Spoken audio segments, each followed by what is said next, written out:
brasileiros, é trazer tecnologia de ponta, né, para que as pessoas se desenvolvam suas regiões, suas comunidades. Então, o que a gente está fazendo é de trazer de forma acessível algo que é de extrema tecnologia. A realidade virtual ela permite você estar imerso numa situação, às vezes está, né, como você comentou, comprar avião, você dá para ir para Londres, para Veneza, usando a realidade virtual, se sentir dentro dela, e o que a gente faz é colocar você dentro do Vale do Silício e se preparar a falar em público, né, as habilidades do século XXI, apresentar seu negócio, mostrar o seu projeto usando esse tipo de tecnologia. Eu tive aqui, foi o Benjamin que esteve aqui com a gente aqui no programa, e falava de algumas profissões que desaparecem e outras que surgem. Por exemplo, hoje a gente sabe que você já tem aí aplicativo que você, digamos, chega de frente para o Teatro Arthur Azevedo. Você vai lá, fotografa ele, o identifica e aquilo é capturado para dentro do smartphone e ele mostra vídeos, mostrando história e tal. Por exemplo, esse que é o guia turístico, será que no futuro esses guias turísticos vão permanecer ou eles vão atuar nessa área de realidade virtual? Como é que vai ficar essa profissão? Eu acredito, a minha opinião é que justamente a tecnologia ela quebra barreiras, né? Então você não tem mais fronteiras para estar em qualquer lugar do mundo, é simplesmente você põe um óculos, você, enfim, imerge dentro dessa tecnologia, você não vai precisar mais de alguém te explicando, porque a tecnologia vai trazer isso para você. Isso é o que eu acredito. Como é que surgiu isso? Rapidamente, você está lá em Curitiba, o que você fazia em Curitiba? Então, 8 anos atrás, eu fundei uma produtora de filmes junto com outros 2 sócios, que, enfim, foi crescendo, chegou um momento que a gente falou, é hora de ganhar o mundo, decidimos ir para os Estados Unidos, escolhemos o Vale do Silício justamente para trazer inovação dentro do nosso modelo de negócio. E, enfim, resumo da ópera, ano passado ela se tornou a produtora mais premiada do mundo, né? A gente ganhou 19 milhões no Festival de Cannes, que é o principal prêmio da propaganda no mundo. Mas eu estava querendo algo novo na vida, a gente vivendo essa experiência ali, a gente percebeu novas oportunidades e a Panic Lobster veio justamente nessa situação de você querer vender o seu projeto, vender a sua ideia e perceber o quanto é difícil falar em público, né? Então a gente ajuda as pessoas a desenvolver essas habilidades. Então foi muito mais uma oportunidade que a gente encontrou para resolver um problema de 74% da população, que é o medo de falar em público. Bem, o Fisma está aqui do meu lado ali, observando, claro, ele já fica de olho, porque são, que a gente chama, eu tive eu fui na apresentação do Benjamin, que o Rodrigo trouxe, falava que quebra esse paradigma, mas as pessoas às vezes têm o discernimento, o lance para criar, mas aí precisa do anjo para fazer a doação. Me insere aí o Fisma nessa história, Rodrigo. O Fisma, ele tem uma história longa nesse mundo de investimentos. Como eu falei agora há pouco, ele é sócio da XP, que foi vendida recentemente ao Itaú, um dos maiores deals de fusão e aquisição da história do Brasil, principalmente no setor financeiro.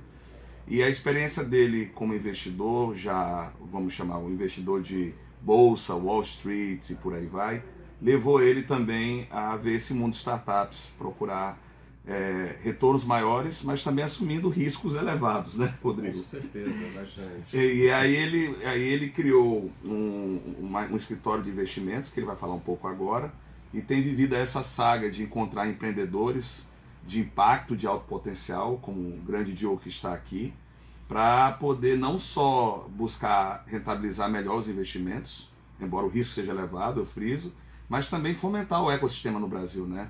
Porque é uma ponta importante.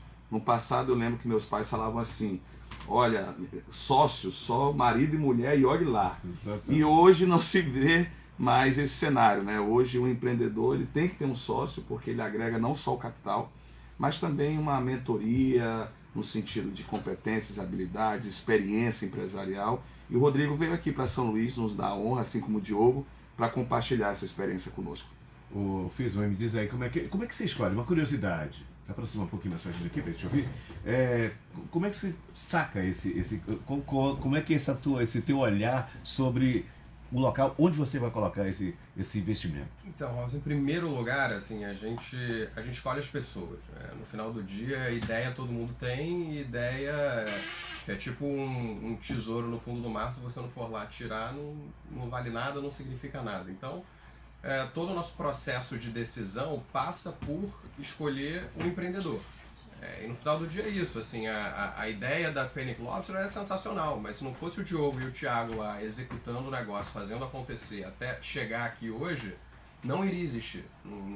Não teria, enfim, os filmes, os óculos, não teria cliente, porque não ia ter ninguém trazendo cliente. Então, a gente vai muito atrás dos empreendedores, e uma coisa muito importante que no Brasil ainda acho que a gente ainda tem um pouco de mito em cima disso, é a questão de você falhar, de você quebrar. No Brasil a gente ainda olha muito mal para aquela pessoa que quebrou, falhou, tentou e não conseguiu, etc. E no final do dia eu prefiro muito mais um empreendedor que tenha já tentado e não conseguido, que ele aprendeu quando ele tentou. Então eu falo com todos os nossos empreendedores assim, olha, se você quebrar nesse negócio, a chance de eu investir com você de novo é muito maior do que eu investir num novo empreendedor que está chegando aqui com uma ideia.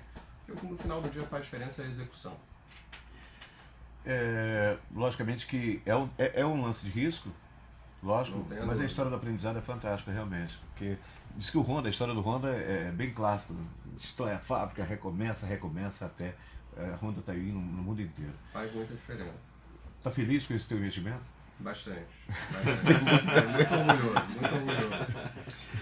Queria saber do Diogo com relação à produção de conteúdo, porque o cinema no Brasil não parece ser dos negócios mais rentáveis para investimento.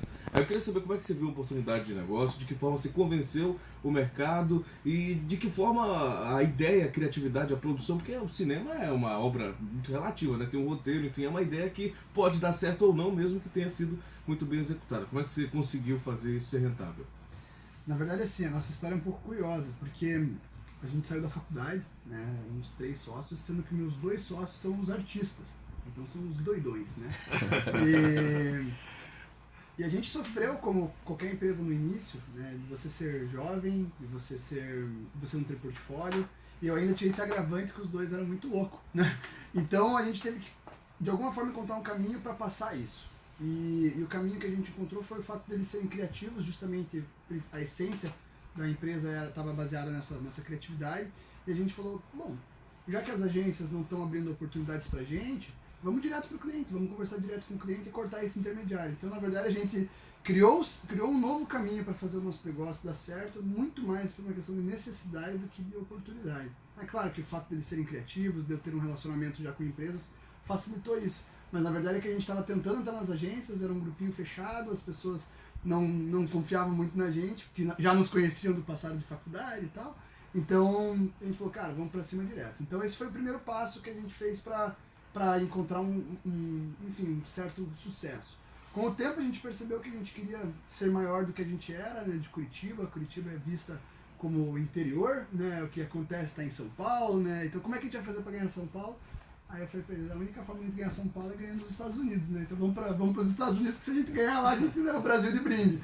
E foi assim, aí foi com coragem, batendo de porta em porta, mostrando o nosso portfólio, até conseguir o primeiro cliente nos Estados Unidos. E isso foi abrindo portas não somente por lá, mas principalmente no Brasil. Então, trabalhando, duro, correndo atrás e fazendo a coisa acontecer. E com o FISMA, só uma pergunta, uma curiosidade sobre a XP, da época que você esteve por lá, é que boa parte dos clientes são pessoas leigas em economia, que fazem investimentos pela primeira vez, que não entendem mais ou menos como é que funciona. Então, essas pessoas, elas são, digamos assim, arrebatadas por vocês naquela época, enfim, com você. Como é que era a estratégia para pegar esse pessoal que não tinha a mínima noção da economia?